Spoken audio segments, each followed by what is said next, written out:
Hello everyone, I'm Paul McGuire Grimes. Benedict Cumberbatch stars in the new spy thriller, The Courier. It will be in theaters March 19th, and I want to talk about it. This is Paul's trip to the movies.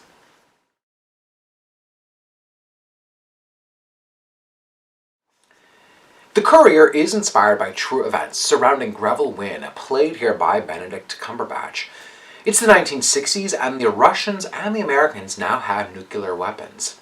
Greville Wynne is a husband, a father, and a simple businessman trying to provide for his family. That all gets upended when a CIA agent, played by Rachel Brosnahan, and a team from MI6 approach him to be a spy against the Russians. The plan is for him to work alongside Oleg Penkovsky, known as Ironbark, to infiltrate the Russian nuclear program. Now, a simple man like himself could possibly slip in undetected if he can act his way around the KGB without suspicion. The Courier presents a fascinating Russian spy thriller reminiscent of the old Jean le Carré novels. It comes from a script by Tom O'Connor with Dominic Cooke directing. Now, knowing that it's based on true events gives it a bit of an uneasy edge.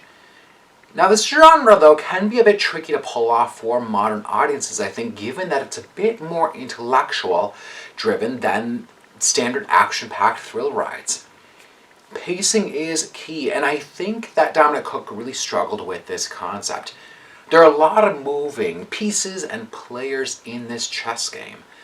Cooke gives it constant momentum to keep the audience engaged, but he doesn't allow us time to then process what's going on in this undercover operation. Rarely did I feel that suspense linger as we were racing off to the next dilemma that Greville Wynne found himself in.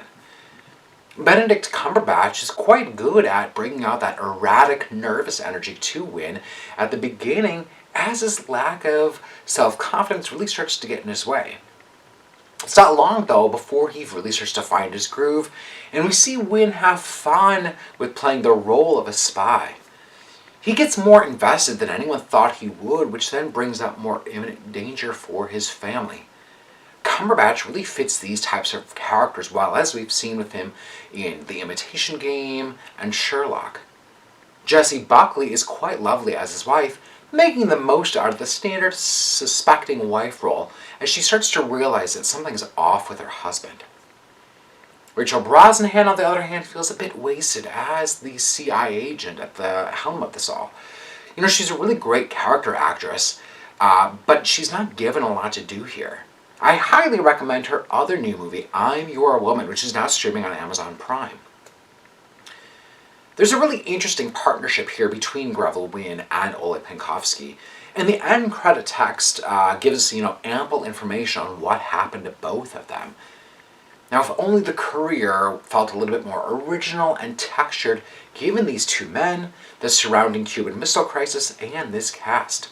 But I'm giving The Courier 2 out of 5 ticket stubs. If you like my review today, click subscribe on my YouTube channel. I got some other movie reviews, as well as my appearances on Twin Cities Live. Don't forget to follow me on Instagram and Twitter, @PaulsMovieTrip. And then go to my website, paulstriptothemovies.com, for even more reviews. Thank you so much for watching my review of The Courier. This is Paul's Trip to the Movies.